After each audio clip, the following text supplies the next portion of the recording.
So, February 2023, what we're talking about is something that really we've been talking about here at BTS Spark for a number of years, but we've really been focusing more directly on it the last couple of months. And that's the human side of leadership. I also borrowed a little bit of Mark's title of his book, Permission to Feel. So we're calling this Permission to be Human. So what we're talking about today is really the need for a more human side of leadership for our principals, for our community leaders, for our teachers. We do a great job in establishing those positive school climates for our kids and our students. And we sometimes in education almost have this dichotomy where we're doing things for the students, but we sometimes forget the adults as well.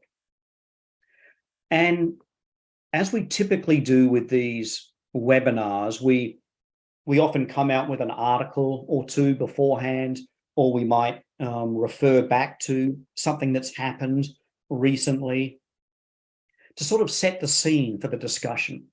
So this was an article we had out in Ed Week a couple of months ago. And there is no doubt, as you can see by the title, that the world's become far more complicated. And what we have been finding, and it's also what I found in my gut as well, is that the more that you lead and lean on your human side, the better that you tend to do. You know, education, as we say here, is a human endeavor. It's all based around relationships and interaction. And we've known this for ages with our students. We make sure there's peer learning.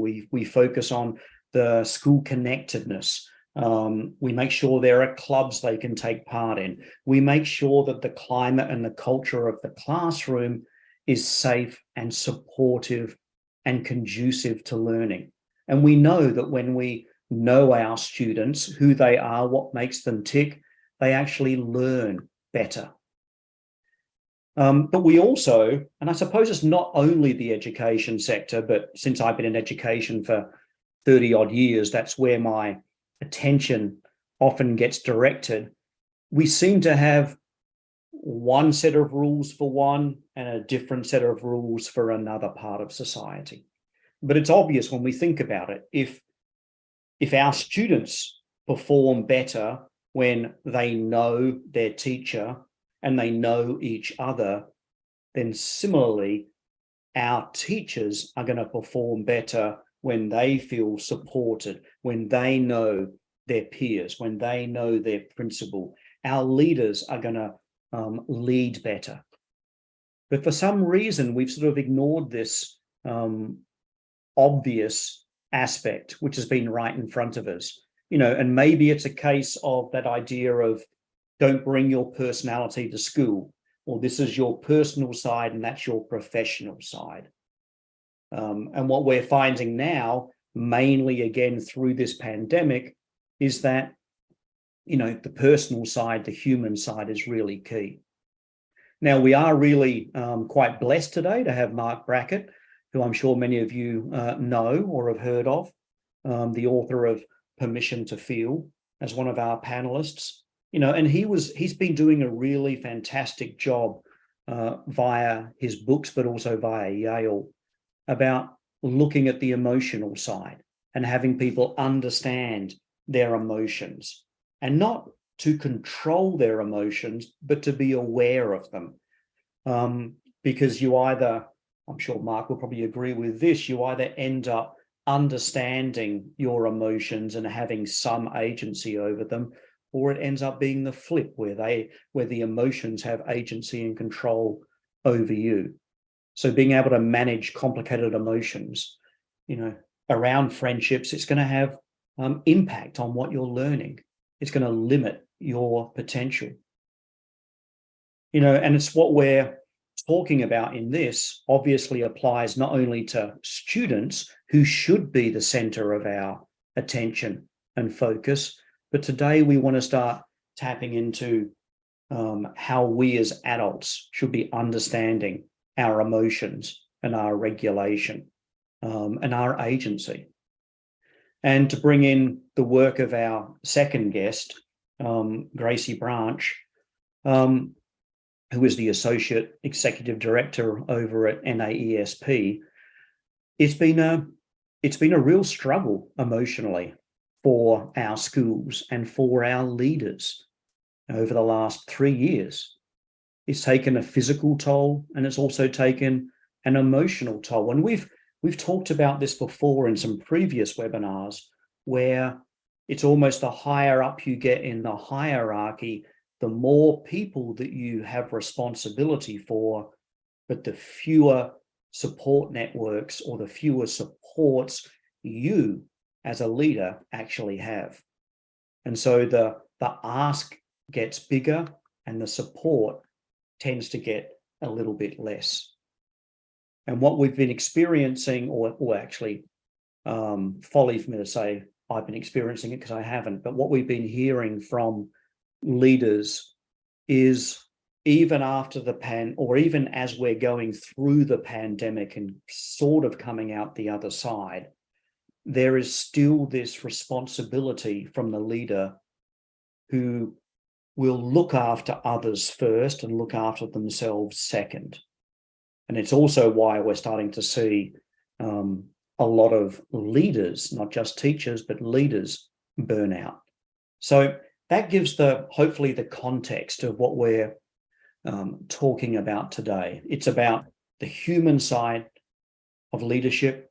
It's about understanding our emotions, tapping into our humanity, and also really re-emphasizing that maybe that old traditional way of leading, that captain of the ship, the keeping my personal side away, maybe that doesn't work anymore, if it worked ever before.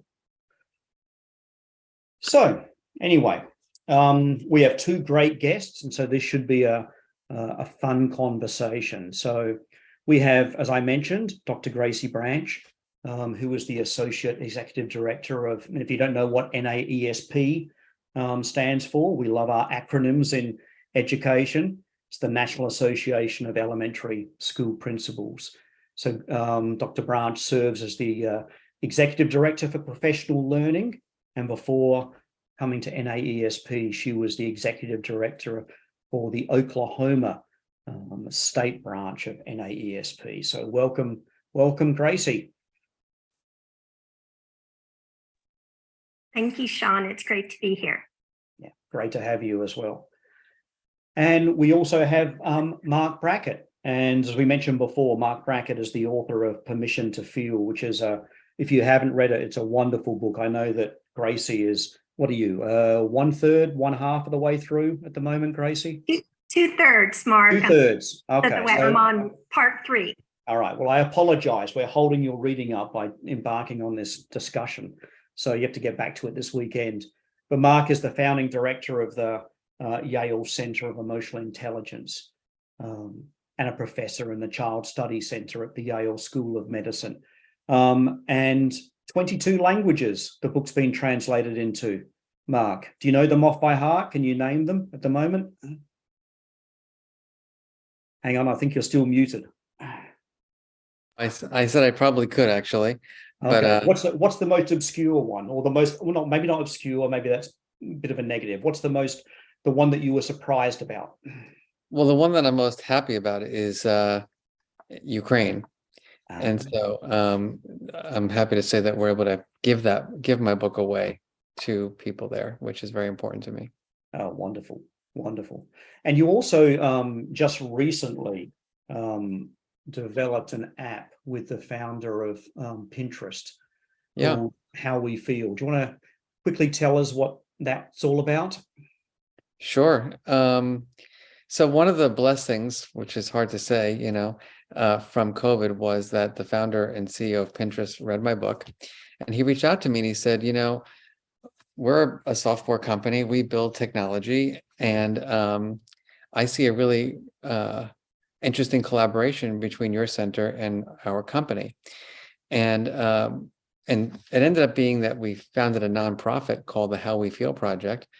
And together, Ben Silverman and I and our respective teams worked together for 2 years doing research and hiring like the most creative designers and software engineers to build this app that basically is the mood meter, which is one of our tools to help build self-awareness. We programmed it with 144 emotions and their definitions. But even more importantly than that, we programmed it with 36 videos of research-based strategies to support people in managing their feelings. And then you can track all this over time. So you can plot yourself and say, I'm at work, or I'm working with this person, or I'm at, doing this particular thing. And then it analyzes your data for you privately and lets you kind of make inferences and meaning out of your, how you're feeling in the different contexts so that you can set goals and achieve the emotional life that you want to have. So check it out. It's called How We Feel. I'm just going to say we have 700,000 people using the app right now. And we just launched it. We actually got an award from Apple as one of the apps of the year, which is really cool. And it'll be available on Android actually in 2 weeks from now.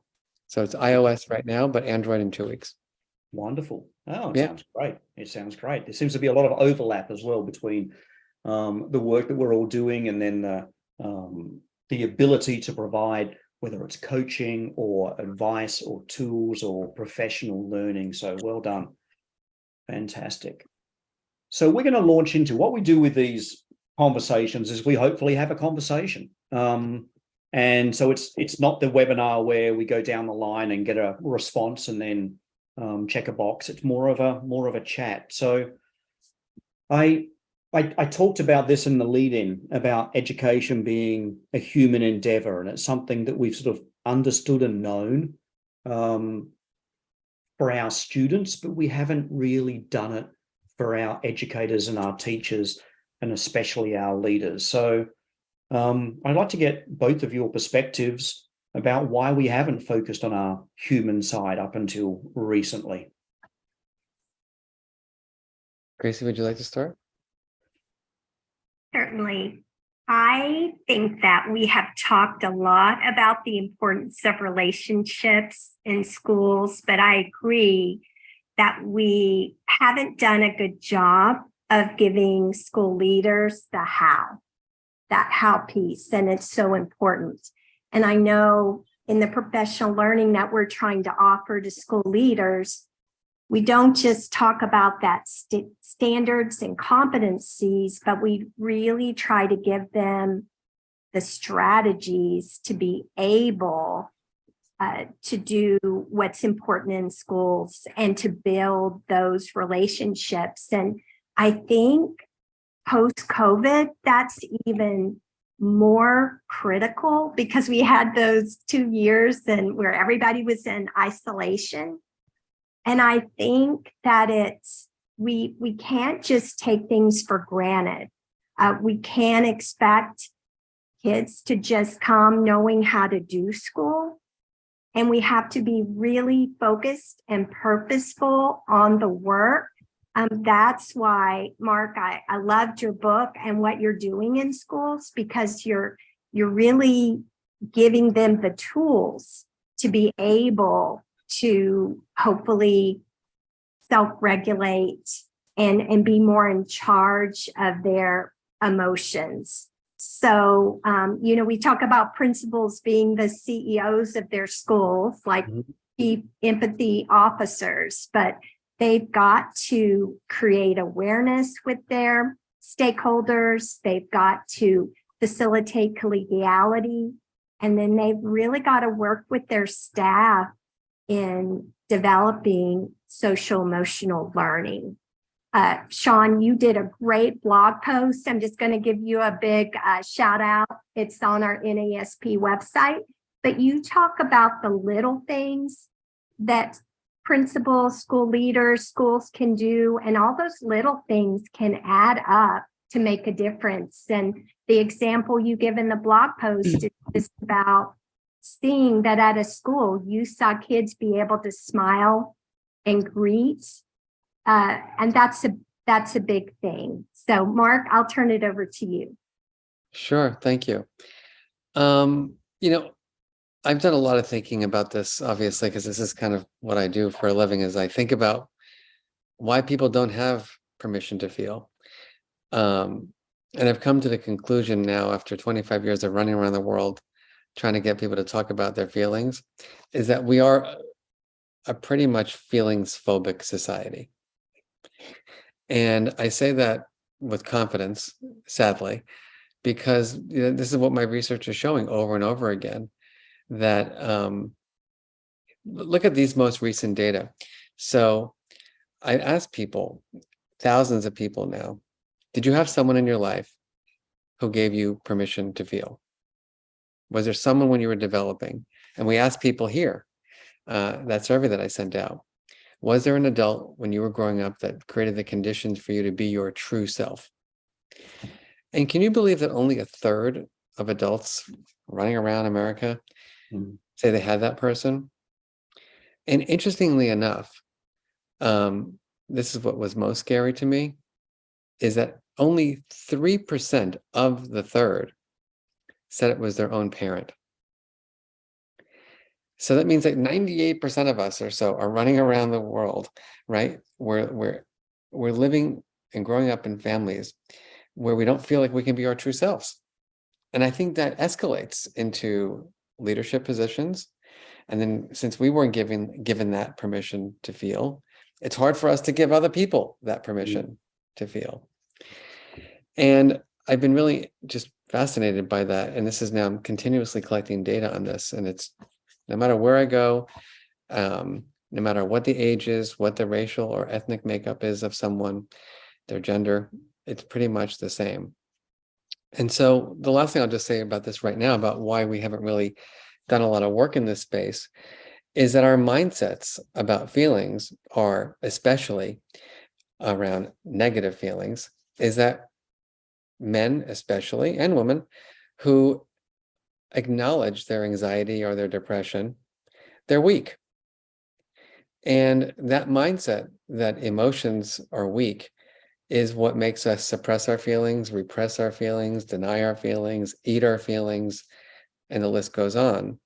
And until we can shift society to a place where we see and view all emotions as data, as information, I don't think we're going to see a change in the mental health challenges that we're seeing. I mean, if you look at the data now, we are in a, I mean, I always feel like I'm like dramatic about this, but like, you just have to look at the data.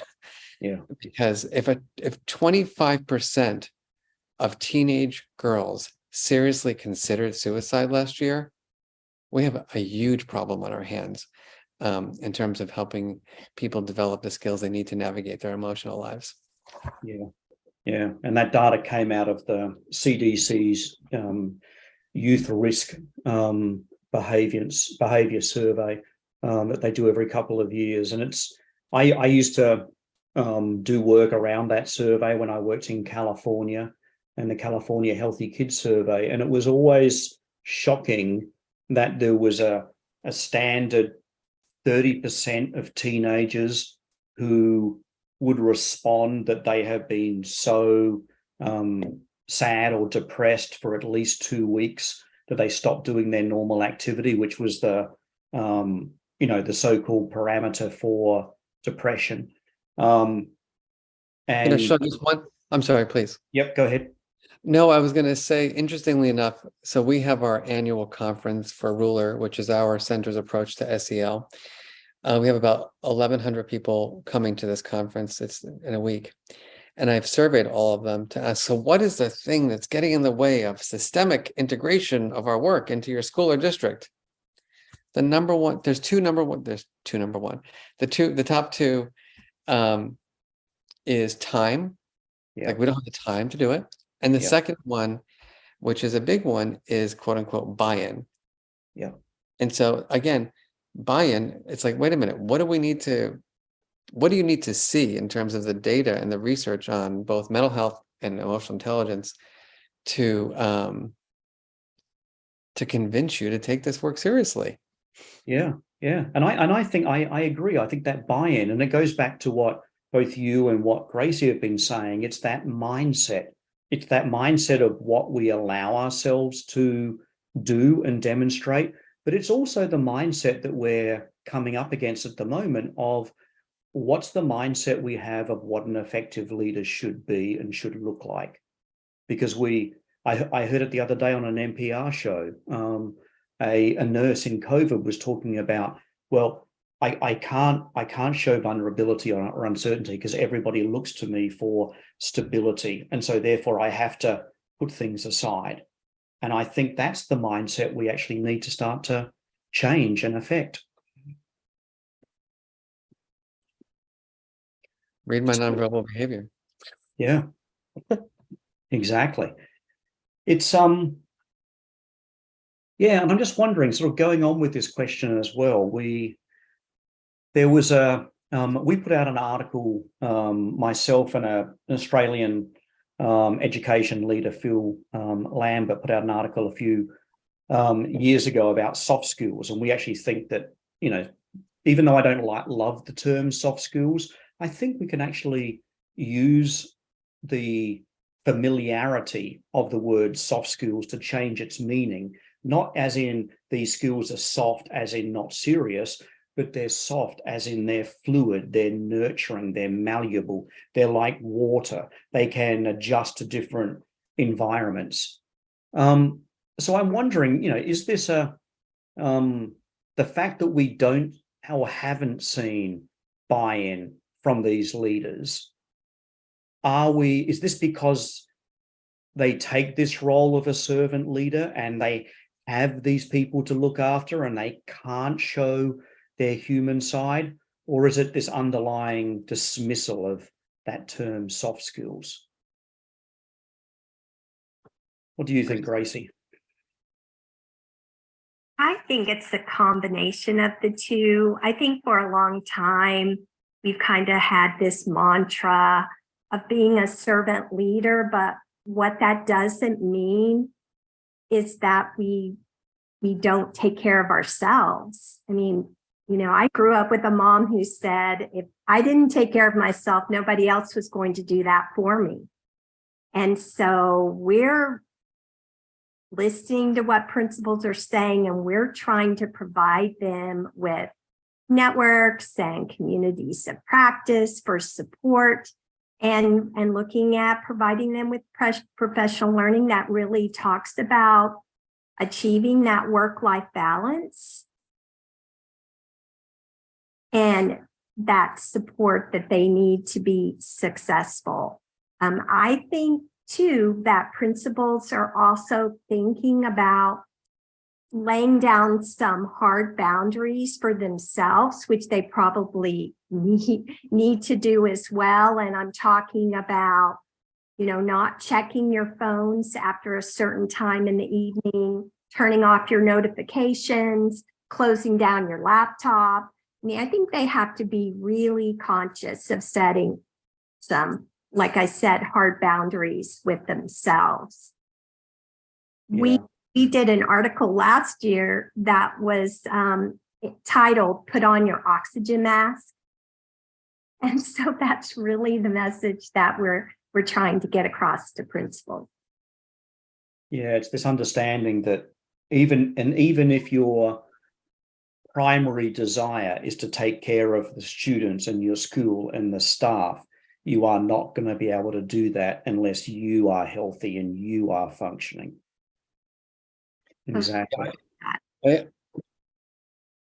I couldn't agree more. I think just to add some ideas that so we start with the mindset, right? Like, do I believe that emotions matter? Do I believe that there are kind of good versus bad emotions, right? There's an obsession right now in society that we have to be happy all the time.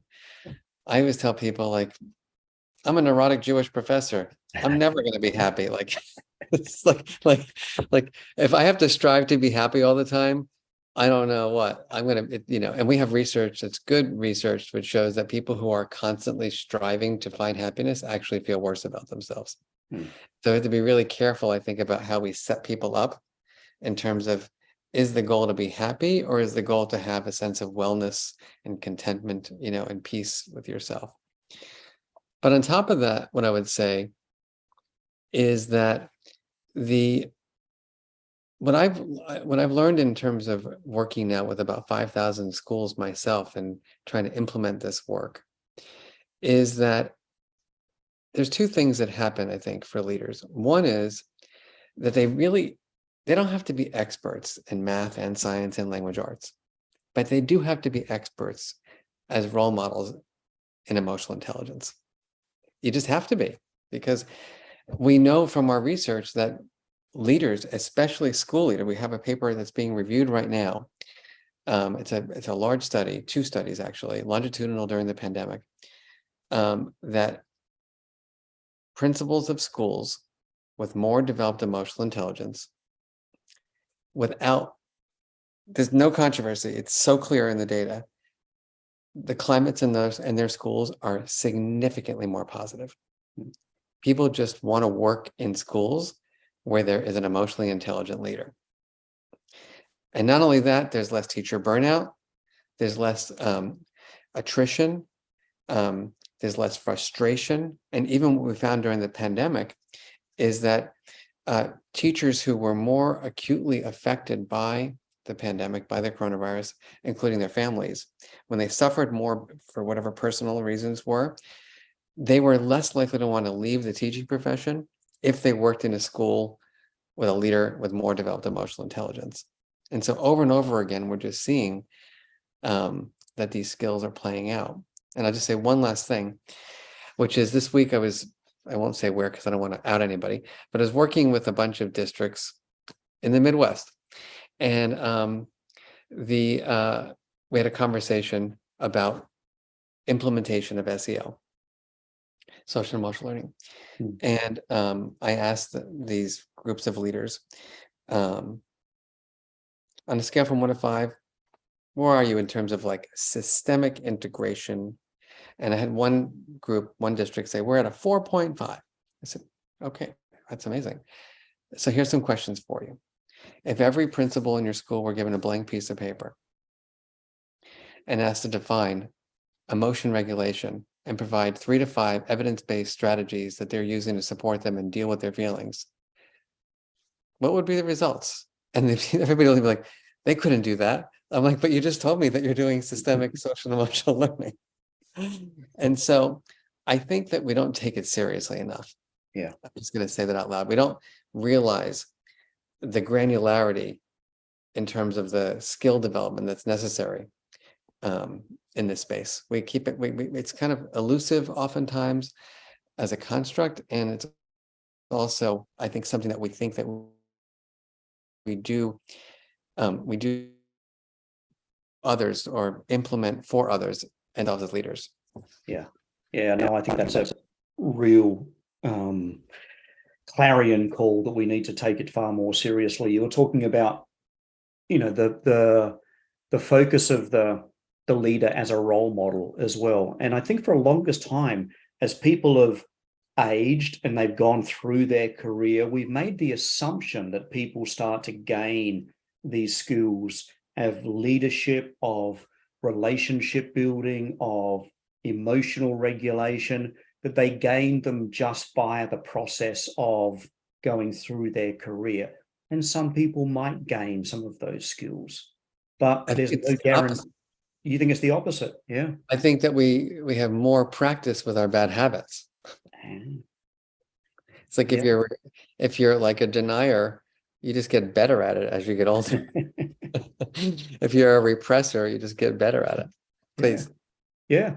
No, I agree. And so, both things. It calls out the need for us to actually say, if we know that the schools that have emotionally intelligent leaders are better, perform better, have better outcomes, retain their staff, have happier staff, then we need to start putting in processes to actually develop those skills. Because this, what we've been through over the last 3 years, where many school leaders were left to their own devices to make some fairly serious decisions, that kind of decision making and dealing with crises, that's going to continue in this crazy VUCA world that we're entering. So these skills are just key. You did mention the survey that you sent out, Mark, and we are going to get to that before we go to the next questions. But you also mentioned,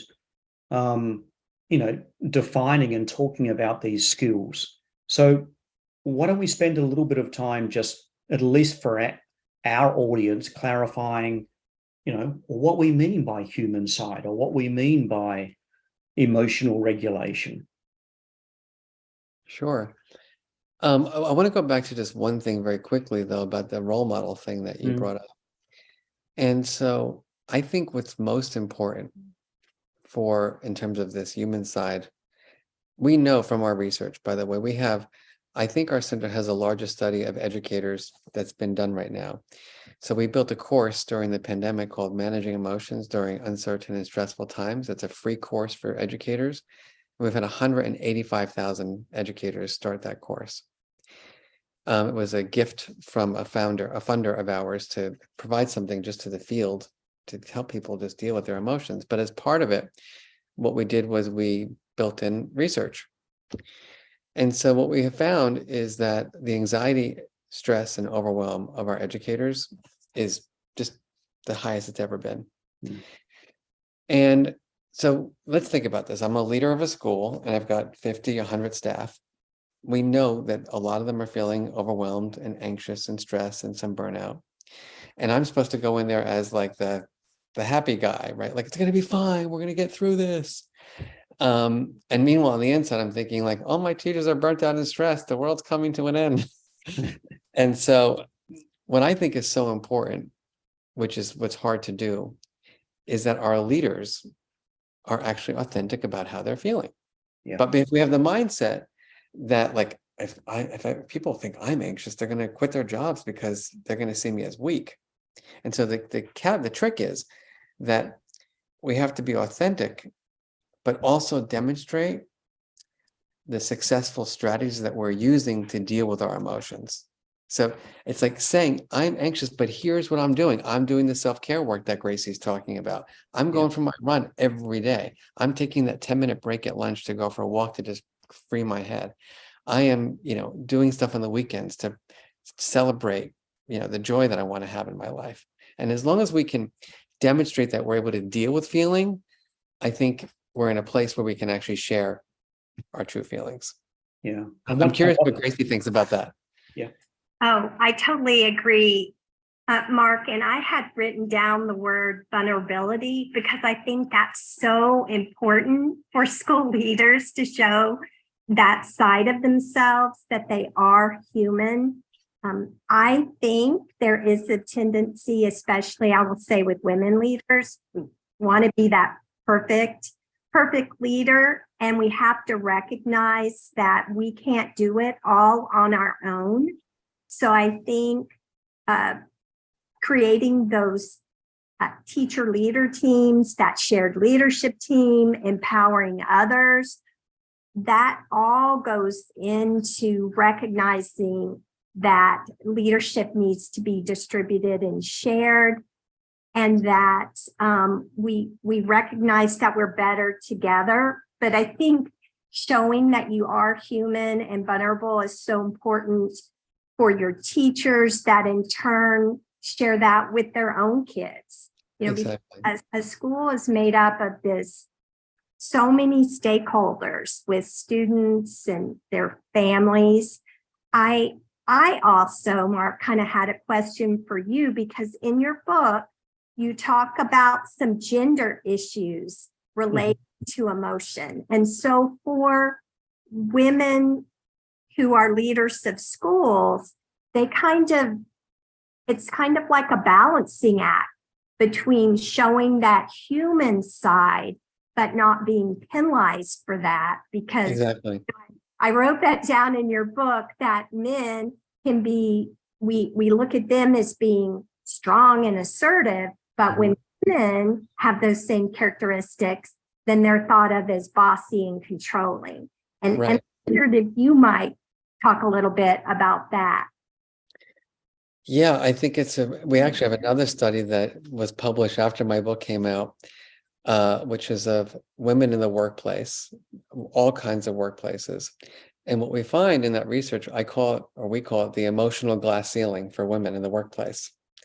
That as you progress in your rank, the higher up you become, the more you have to suppress. And obviously that's not good for your mental health or your well-being. And so this gets to the point that this is why social and emotional learning and the teaching of emotional intelligence has to be done systemically. Because until our society throws away gender norms, until our society gets rid of toxic masculinity, then we're not going to have equity when it comes to gender, in terms of, who has the permission to express their feelings, who has the permission to talk about their feelings. What does it mean in terms of the strategies that I regulate? And I think that's so important. It's, by the way, that's related to gender, it's race relations, it's culture, it's ethnicity. We need to just really unpack the notions that not everyone, because of societal challenges that we have right now, feels like they can be their true selves. And it's not the individual who is oppressed who has to say, like, wait a minute, I have feelings too, like, let me express my feelings.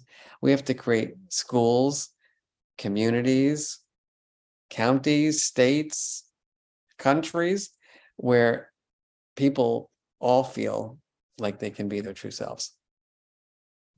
Yeah, I love the idea of really focusing on vulnerability that you both mentioned as well. It's we found the same thing in some of our research, where even when the leader began to show some vulnerability and said, "I'm not sure, what do you think?" It actually allowed the space for others to come in. By being that traditional leader, it didn't provide a space for people to come in with their uncertainty, their concerns, their fears, or their ideas.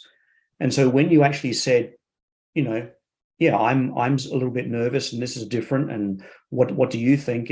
It allowed that team to be formed. And so it didn't. The biggest fear of leaders in that situation is that their leadership will be undermined, or they'll be thought of as weak. And at least the evidence that we found is that, and I think from what you're saying, Mark, it's the same, is that the opposite is actually true. You get far more respect, you build that relationship, and you provide that space for others to step into it. Yeah. And then Yeah, it would be interesting, maybe we can make this a little interactive, because you asked a minute ago about how do we define emotion regulation. Why don't we have people who are in our webinar all like type into the chat how would they define emotion regulation? Like, what is your conception of it, even if it's just a phrase or so? Yeah. Okay, let's see what turns up. Emotion regulation. And what's also really important as people are doing that as well is that, and it's why we focus at BTS Spark as well on leadership, and it's obviously why Gracie's in her role as well, is the power of influencing the school culture is really strong via leadership. Yes, we can do things with the students and the community, but when you start to affect the leadership, it actually gives it educational credibility. If the principal steps up and says, this is what I'm doing, this is what I'm feeling, it automatically allows others to say. Yeah. So go ahead. Now, one thing I was going to say, Sean, that has really been an epiphany for me in the last couple of years is that the facilitation of a faculty meeting regarding emotional intelligence is different than when you're talking about, general business as an educator, because you have to feel comfortable, like people are going to be activated, they're going to be triggered, people are feeling underappreciated, people are feeling like they weren't respected during the pandemic.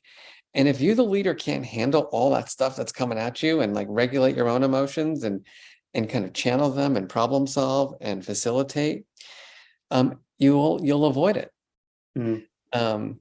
And I do think we have not taught people it's a different form of facilitation to facilitate the SEL conversations versus the kind of, academic progress conversations. I'm curious, what do you think about that, Gracie?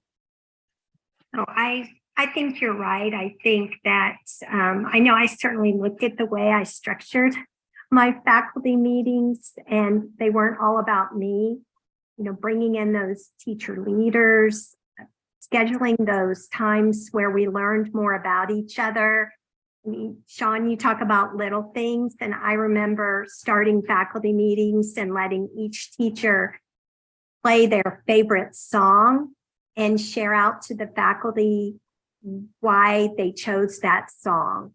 So just any way that we could connect with each other on a more personal level is really, really important. And I like weaving that SEL into what we're doing. Mm-hmm. Yeah, and So I'm sure. do you want to look at the definitions now? Yeah, we got quite a few here, which is nice, and most people can sort of browse through them. But if anyone's looking at this on the recording, you may not. I'm not sure if you get access to these exactly, but the ability to address and name and tame your emotions, ability to recognize, feel your emotions, understanding your emotions and how you react. Often say that change happens at the speed of trust, and trust is really big. And once it seems to be a bedrock of developing relationships and understanding others and allowing people to be open. If you don't have that trust, then a lot of these things end up being nice words on a checklist. Any others that stand out to you, Mark? Yeah, I think everybody's going in the right direction. But one thing I want to say up front is that we have this mindset, and I think it might be just because of where this individualistic society in America, that it's about controlling. And I think that we have to get rid of that word. And I know that self-control is important. Like, Mark, don't eat the cookie. You're on a diet. That's fine. But the idea that we control our feelings as opposed to manage them or regulate them to achieve goals, it's there's difference. And so for me, what I've noticed is that we have to kind of get rid of that control idea. And we have to get rid of the idea, which is hard for people, that there are correct and incorrect strategies. Being an introvert, the strategies that I might need to support me in dealing with my feelings can be completely different than if you're an extrovert, right? So like tonight's Friday, I'm excited. I'm on sabbatical actually, and I'm going away this weekend.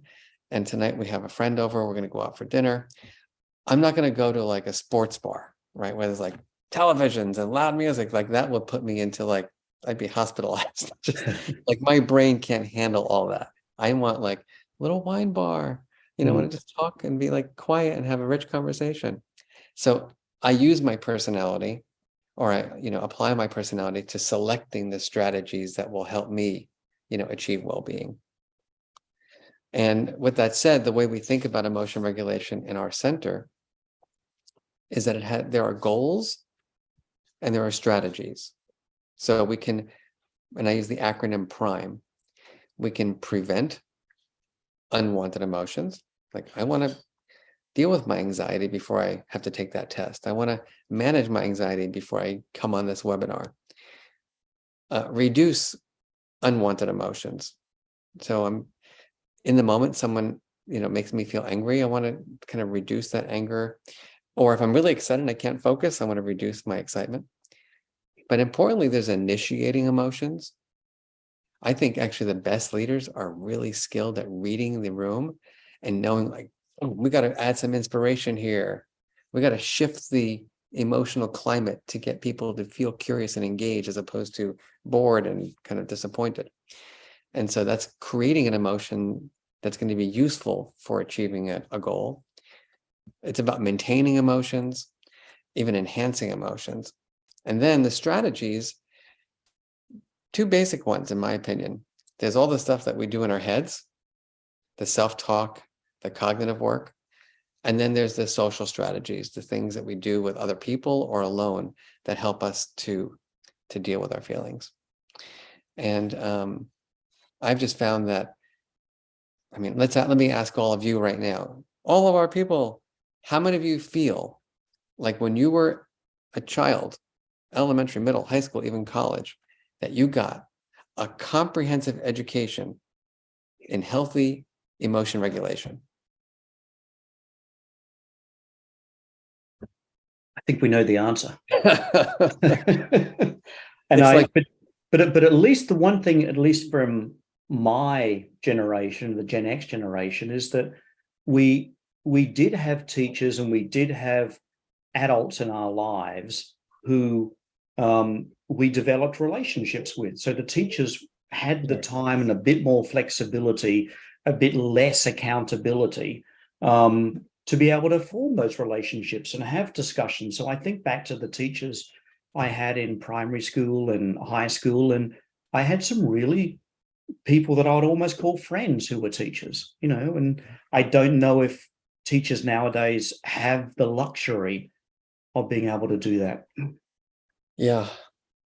I just wanted to add, because we've talked about role models, and I just was so fortunate that when I was the beginning teacher, I was at a school with a principal, Mark, who had that high level of SEL awareness. She's a mentor to me to this day. But at our elementary school, and we had 500, 600 students, but every morning we started off with a morning assembly together. Music would come on the intercom, kids knew to line up. We went into the gym. We all sat on the floor together with our kids, and we celebrated birthdays together. We had school announcements, and then we sang together. Yeah. And that school, and I was there for 19 years, had the best school culture, any school that I've been in since. But you have those rituals, you have those things embedded in your school where people do come together. They form relationships, they share life experiences together. But again, we can't take that for granted. And as a school leader, you really have to be purposeful about planning those types of things. But I just wanted to share that because I've been really lucky in my career to have that foundation. That's awesome. And I couldn't agree more that, we have one of our ruler schools in Harlem, New York. The principal has been a friend of mine for a decade, and they do the same thing every morning. Everybody reports to the cafeteria or the auditorium.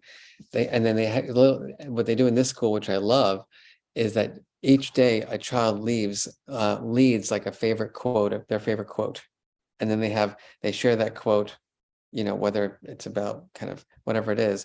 And then the kids talk about how that quote resonates with them. And so they're just building a culture of reflection, a culture of communication, of positive relationships. It's amazing, actually, that school. I just want to say, what I'm thinking about here is that, you can see how we have to make a deliberate effort to do this work. You have to do it. And it's not like a one and done. It's not like it's Thursdays, let's talk about feelings. This is like life's work. And the second thing is that I think what we have to do also, Sean, is move away from, the quick fix mentality. Yeah. It's like, take a deep breath. It's like, I'll give you a deep breath. Like, stop telling me to take a deep breath. And breathing is helpful, but it's not the solution to life's problems, right? We need to learn how to have a difficult conversation. We need to learn how to deal with our anxiety and stress. But we like to like minimize it to these kind of quick things. Quick fixes, exactly. Yeah, we had an article out recently as well about, the teacher burnout, and what we doing the self-care is very nice, but that is an individual temporary checkbox of an idea. But how can we go back a step, and how can we start to make the system more caring, more supportive? How can we make our school environment more caring and supportive? How can we stop teachers being burnt out in the first place? And so that's really where a lot of our work at BTS Spark comes in as well. We are about 7 minutes away. We do have a couple of questions I want to get to from the audience, but I also, Gracie, I hope you don't mind, I jumped over the question about elementary school principals, because I know that many of the participants filled out the survey, and so I do want to spend a minute or two at least, Mark, if you want to make some comments about what, if anybody filled out the survey, what some of the findings or realizations might be. Sure, I can do that briefly, and I think Gracie will respond really interestingly. I'm curious to hear your responses to this. So here are the top 3 characteristics of the people that we want to be around, the people that we say help us be our true selves. Well, let me ask, anybody want to guess? Top 3 characteristics. What do you think? The question was, did you have someone in your life who created the conditions for you to be your true self, who helped you, who saw you? So what are the characteristics of the people who see us?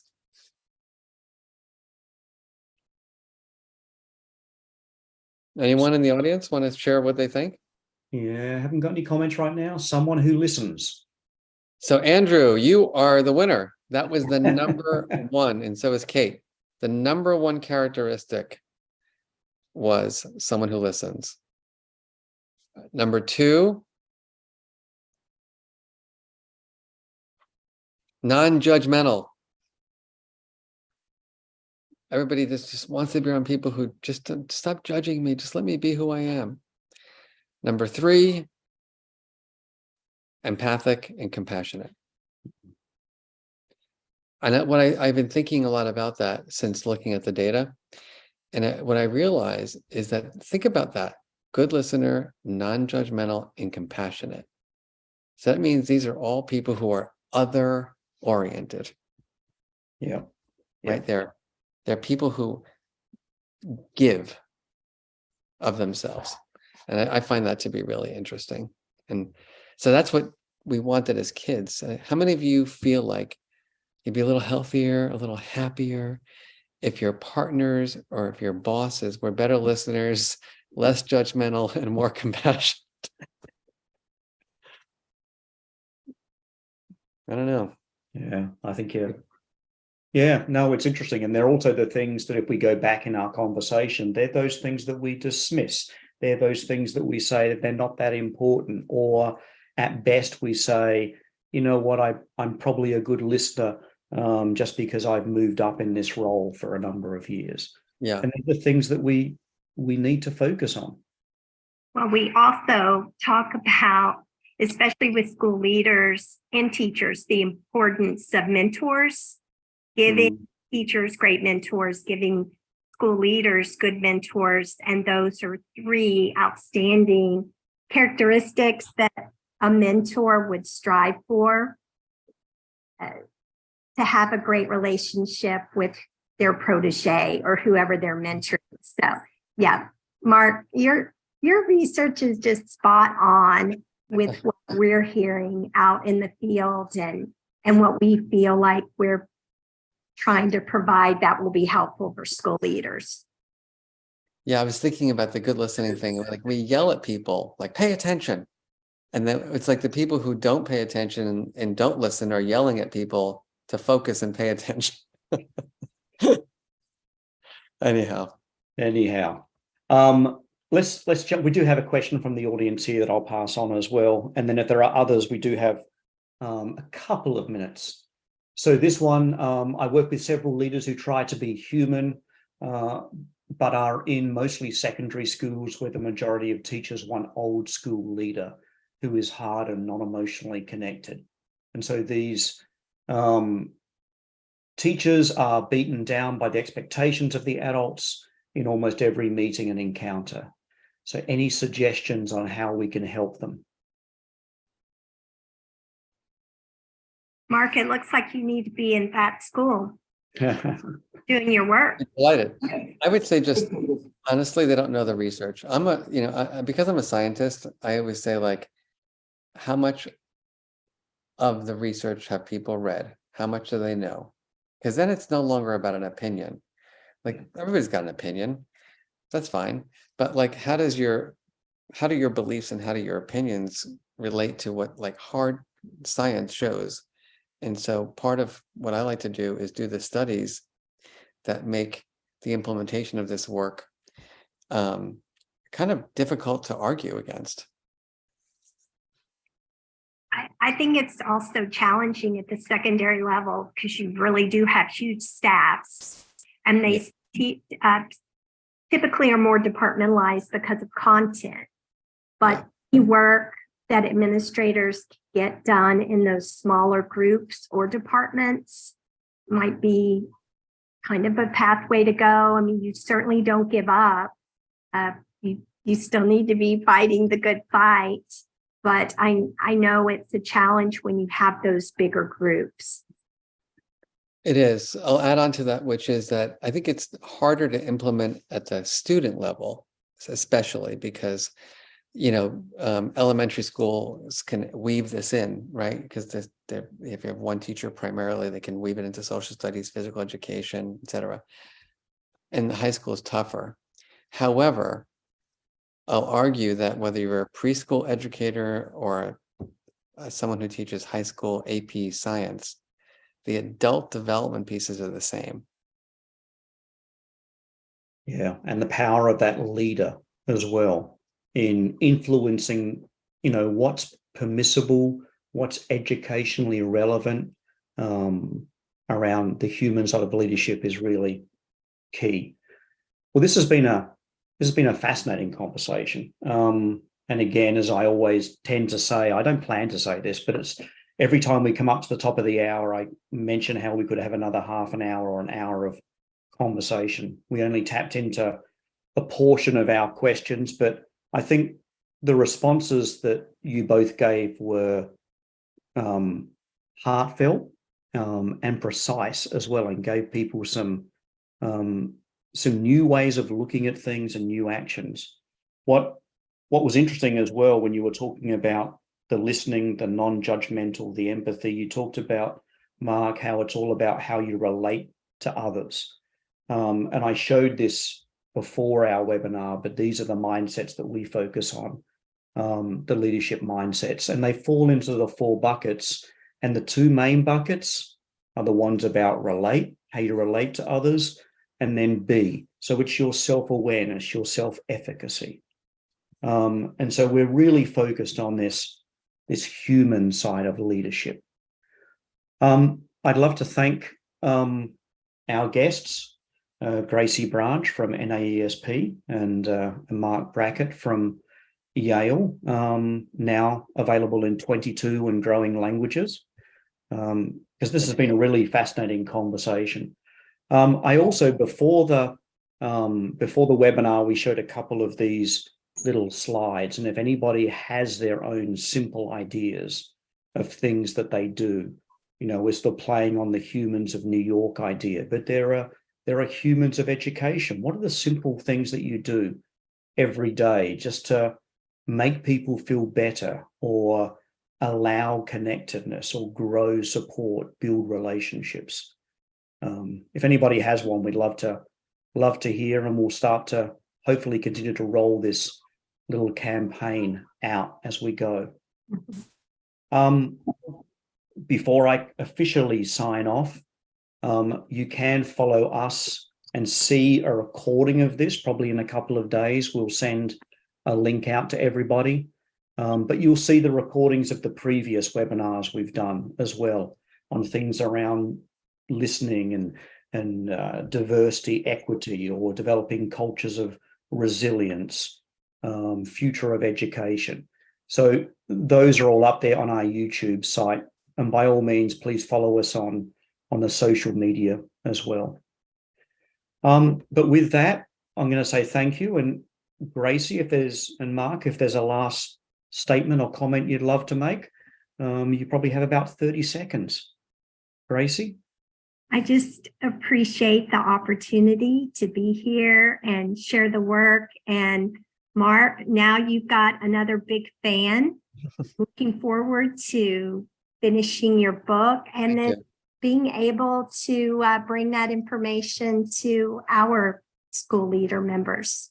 Thank you. I want to talk to you about that. I have some ideas for a cool study that we can do together. I would love that. All right. Well, Sean, thank you very much. Gracie, lovely to meet you. And, let's all create that emotion revolution that we need in our nation's education system together. There we go. Start the revolution. Thank you, everybody. Have a great day. Bye-bye. Thank you.